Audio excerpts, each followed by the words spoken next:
بسم الله الرحمن الرحيم الحمد لله وحده والصلاة والسلام على من لا نبي بعده ربي اشرح لي صدري ويسر لي أمري واحلل عقدة من لساني يفقهوا قولي ثم ما بعد السلام عليكم ورحمة الله وبركاته. Урматтуу мусулман бир туугандарым, иншалла сабагыбызды улантабыз. Экинчи кадам. Балдарды тарбиялоодо экинчи кадам бул жакшы эне тандап берүүбүз керек. Анткени жакшы бир мөмөнү алгыбыз келсе, аны жакшы бир жерге себиш керек. Ошондуктан эне дагы ошол мөмөнү алууда жер сымал. Пайгамбар алейхиссалату вассалам айткан: "Тазавважул вадуд аль-валуд". Өзүңөргө жаккан, жакшы төрөй турган аялдарга үйлөнгүлө дейт. Фаинним мукафиру бикумул умам. Силердин көптүгүңөр менен мен сүйүнөм. Ошондой эле пайгамбар алейхиссалату вассалам айткан: аялдарга 4 максатта нике кыйлат дейт. Лималиха вали насабиха. Пайгамбар алейхиссалату вассалам айтат: аялга нике кыйлат анын мал мүлкүнө карап, жана анын ата тегине карап, вали жамалиха вали диниха. Жана анын сулуулугуна карап, ошондой эле анын динине карап. Бирок пайгамбар алейхиссалату вассалам айтат: фазфар бидати дин. Бирок диндар кызды тандагын. Ошол кызды тандап, ошого жетишкиң деген. Анткени пайгамбар алейхиссалату вассалам аялдар жөнүндө эң жакшы сөз айткан. Ала ухбирукум би хайри ма якнузул мар. Адам баласы эң чоң өзүнө катып жаткан казынасы эмне экенин айтып берейинби деген. Сахабалар айтып бериңиз деген. Пайгамбар айткан: аль-мар ату салиха. Бул таза такба аял деген. Бул хадис имам Хаким риваят кылат. Ошондой эле пайгамбар алейхиссалату вассалам айтат: тахайяру линутфикум фаиннал ирка дассас. Өзүңөрдүн белиңердеги сууңарга жакшы аял издегиле. Анткени ал-ирку дассас. Алма сабынан алыс түшпөйт деген пайгамбар. Демек, балаңыздар сиздердин жубайларыңыздарга дагы окшошуп калат деген маани. Анан өзүңүз такы болсоңуз, анан жубайыңыз динден кабары жок, динден алысыраак болсо, балаңыз дагы аны тартып балким динди жакшы түшүнгүсү келбей калышы мүмкүн. Аллах субхана ва тааля Куран Керимде мындай дейт: фасалихату канитат хафизату лил гайби бима хафизаллах. Такыба аялдар жана канаттанган аялдар, Аллахтын бергенине канаттанган аялдар.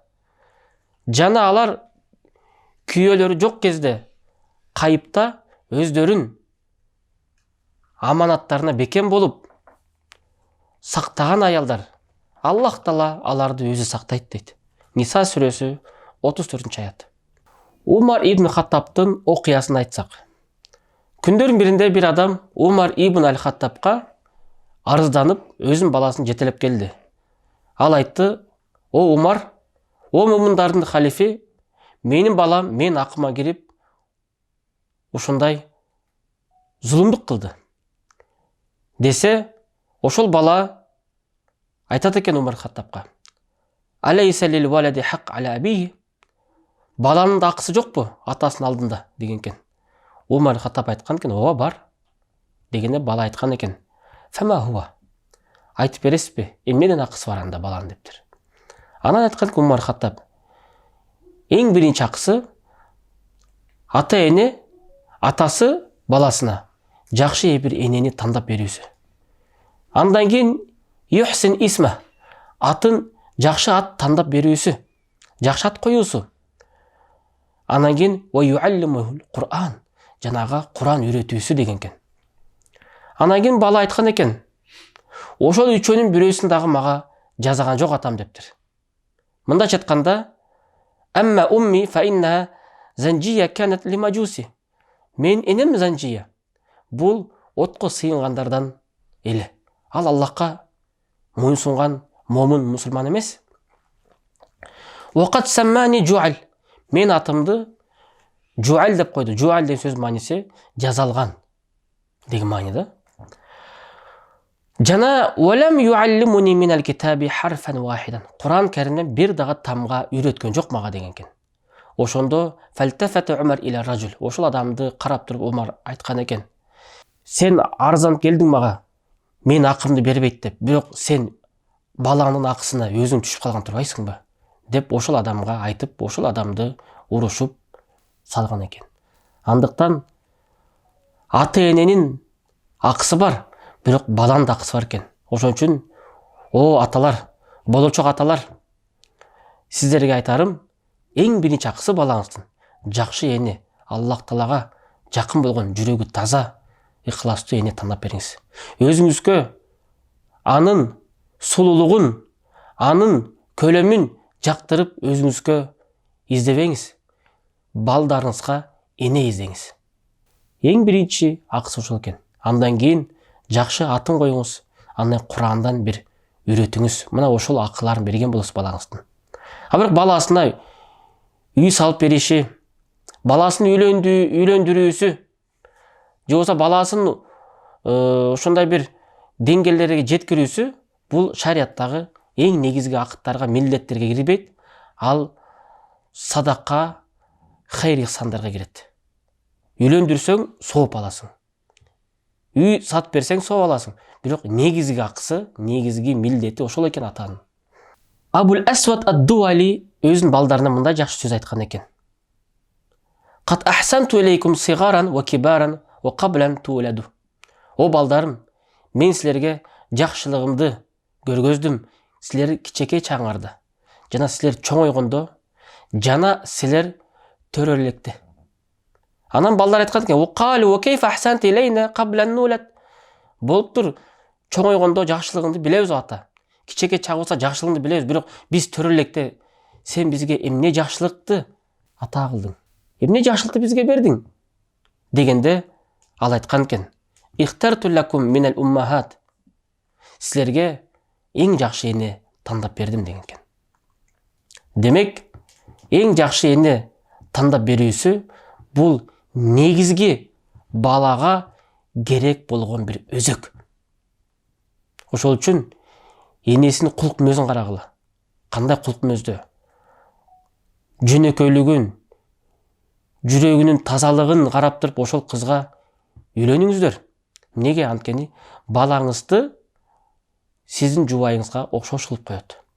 Абу Хурайра радиаллаху анху айткан экен: эгер силердин кыздарыңарды бирөө келип, жугчу келип, колун сурап келсе, жана баарына эле бере бербегиле. Силер алардын дининен жана кулк мүнөзүнөн ыраазы болсоңор, анда ошол балага берип үйлөндүргүлө деген экен пайгамбар алейхиссалату вассаламдын хадиси.